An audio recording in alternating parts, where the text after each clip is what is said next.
Երգչուհի Ռիփսիմե Հակոբյանը ինստագրամյան իր էջի սթորի բաժնում որդու Լեոյի մասնակցությամբ ջերմ տեսանյութ էր հրապարակել, որտեղ ցույց էր տալիս, թե ինչպես է որդին իրեն ծաղիկներ նվիրում, անպայման ընդգծելով, որ այն գնել է հենց իր փողով։ Խնդրում եմ մի հատ զգուշ չանցնես։ Անցի, արի վազի։ Գժվում եմ։ Լեո։ Ով ես քեզ դիմացի ծաղիկ եմ։ Ինչ առիթ է Լեո ջան։ Ուղղակի։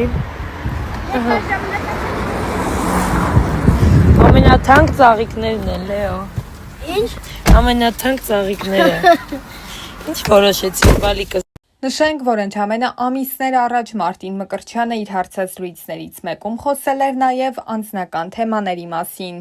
Ի տարբերություն ներկայիս ակտիվությանը կարիերայի սկզբում Մարտին Մկրտչյանը հաճախ հանդես չէր գալիս հարցազրույցներով եւ ինչպես ինքն էր նշել, դա իր ընտրությունն է, իրենք են այդպես որոշել։ Բացի այդ, եթե քիչ են երևում, ապա դա պայմանավորված է նաև ժամանակի սղությամբ։ Իհարկե աշխատում ենք քիչ մերժել եւ դրա համար էլ ժամանակ առ ժամանակ հարցազրույցներ այնուամենայնիվ լինում են։ Մարտինը մասնագիտությամբ ջրաբան է եւ պատասխանելով հարցին, թե ինչու է ընտրել այդ հազվադեպ պատահող մասնագիտությունը եւ արդյոք երբևէ աշխատել է իր մասնագիտությամբ, նա նշել էր. «Չէ, դեռ առիթ չի եղել իմ մասնագիտությամբ աշխատելու։ Ասեմ, որ երբ սկսեցի երգել եւ ավելի լուրջ վերաբերվեցի երգարվեստին, արդեն սովորում էի Ագրարային համալսարանի առաջին կուրսում, այդ պատճառով էլ բուհում շարունակեցի կրթությունս եւ սկսեցի նաեւ երգով զբաղվել։ Մինչ այդ սովորել էի Ագրարային համալսարանի վարժարանում, որի տնօրենը մասնագիտությամբ ջրաբան էր։ Ինձ խորհուրդ տվեցին ընտրել հենց դա, քանի որ ոչ այնքան հայտնի, բայց եւ հետաքրքիր մասնագիտություն էր։ Թեև Մարտին Մկրտչյանը ծնվել է երաժիշտների ընտանիքում եւ ինչպես ինքն էր նշել, երգելու տաղանդը գենետիկորեն է փոխանցվել իրեն, այնուամենայնիվ նա երգել սկսել է 10-րդ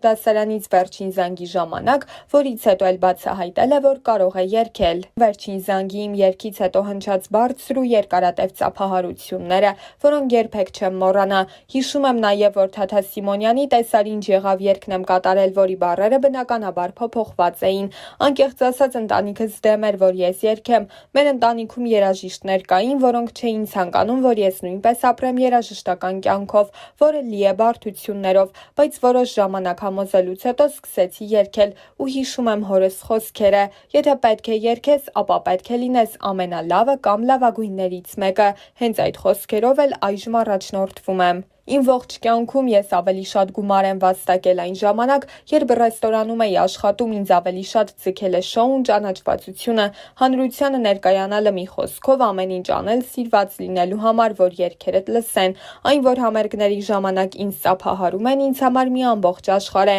Ինչ վերաբերում է գումար վաստակելուն, երբեք չեմ նեղվել գումարից, ու դրա համար չեմ շոու բիզնեսում կոնկրետ շեշտը չեմ դնում դրա վրա, չնայած չեմ ժխտում, որ գումարել եմ վաստակում։ Ռեստորանային երգիչ եղել եմ, հիմա ուզեմ էլ չեմ կարող լինել, որովհետև նախ եւ առաջ ժամանակ չունեմ ռեստորանում աշխատելու։ Ես ռեստորանում եմ սկսել կայացել, ինչի համար երբեք չեմ ամաչում։ Այն ինձ համար մեծ դպրոց է եղել։ Այսօր եթե ես սիրված եմ, ապա դրա մեջ իր մեծ լուման ունի ռեստորանում երգելը։ Հայրս ժամանակին երգել է պապիկս Մարտիկ Մկրտչյանը, նույնպես հայտնի դուդուկահար էր։ Մայրս տնային տնտեսուհի է, իսկ եղբայրս աշխատում է պետական համակարգում։ Ես խորհրդակցում եմ մի քանիսի պրոդյուսերից, եղբորս Միկայի եւ հորս հետ։ Եղբայրս թեպետ ընդհանրապես շոու բիզնեսից չէ, բայց շատ լավ ականջ ունի։ Չեմ հիշում մի դեպք, երբ նա իմ երգերից մեկը լսի ու ասի, որ այն հաջողություն է ունենալու եւ այդպես չլինի։ Շատ երաժշտասեր է, մի զգայարան ունի, որը լավ եւ ճիշտ է աշխատում։ Ամենամեծ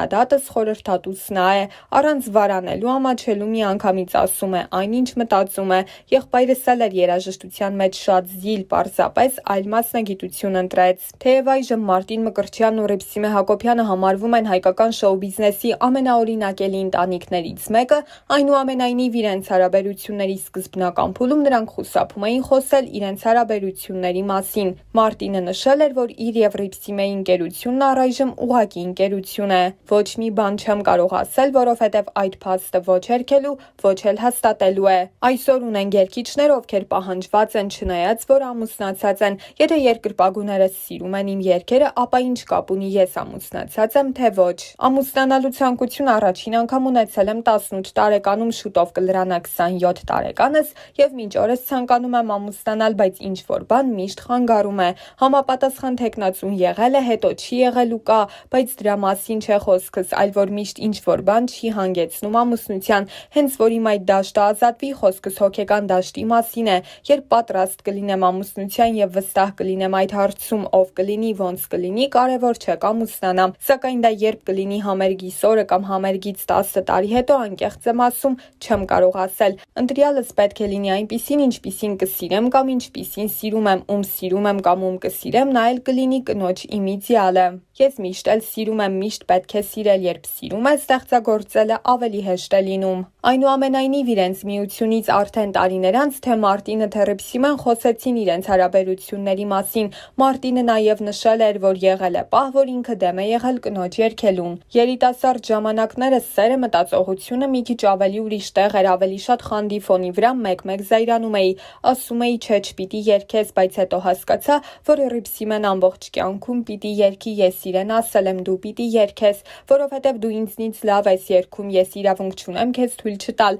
Միգուցե ինձ մոտ ստացվեր սիրո հողի վրա կտրեի Ռիփսիմեին բեմից, բայց այդ դեպքում ես կկտրեի իրենից, ինքը որպես մարդ կվերանար։ Ինքը եթե չերգեր, չէր կարող սիրել, չէր կարող ապրել։ Ես կարծում եմ դա չեմ անի երբեք, որովհետև ես սիրել գիտեմ ու ես սիրում եմ ինձ սիրող մարդկանց, այնպես որ ինքը ամբողջ կյանքում պիտի երգի։ Տվյալ հարցի շուրջ խոսել էր նաև Ռիփսիմե Հակոբյանը, նախ պատմելով իրենց ծանոթության մասին։ Այդ ժամանակ ես աշխատում էի Երևանյան հայտնի ակումբներից մեկում, շատ երգիչներ էին աշխատում այնտեղ, բայց միակ մարդը, ում չէի ճանաչում, Մարտինն էր։ Կարճ ժամանակ անց ինքը այնտեղ դարձավ իմ պահապան հրեշտակը, իմ եղբայրը, անգամ ընտանիքիս անդամները, եթե իմանում էին, որ Մարտինը ինձ կբերի տուն, ապա հանգիստ էին։ Երկար տարիներ այդպես էր, հարազատ քրոջ ու եղբոր նման էինք։ Մեր ապագա քավորն ասաց դուք իրար հետ եք ամուսնանալու, այդ անգամ ինձ վիրավորեց, քանի որ իմ եղբոր-պես էի ընդունում, ասացի անհնար է, բացարձակ կապ չունենք տեսակներով։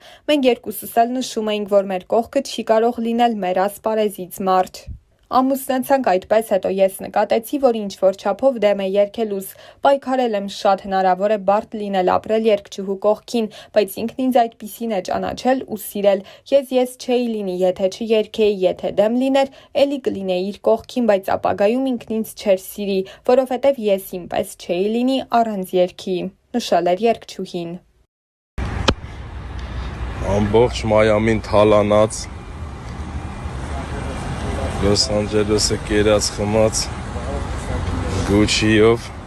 Պրիվետ աղբեր ջան, ոնց է գործերը, հացի փողով կարող է կարանայիր օգնել, բաղշիկիս ջան, նույն բազմազավակ հայ, ինչի է այս ամեն ինչի մեջ,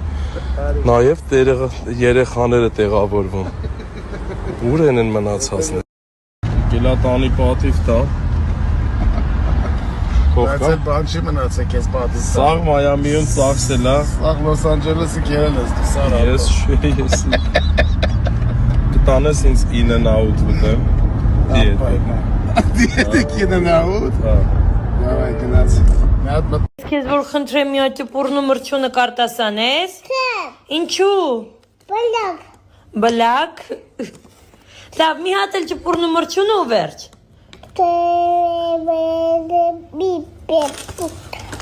Papagaya soyuyut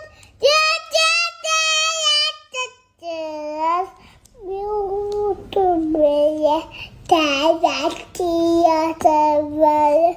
Batak kovisi babu Açıp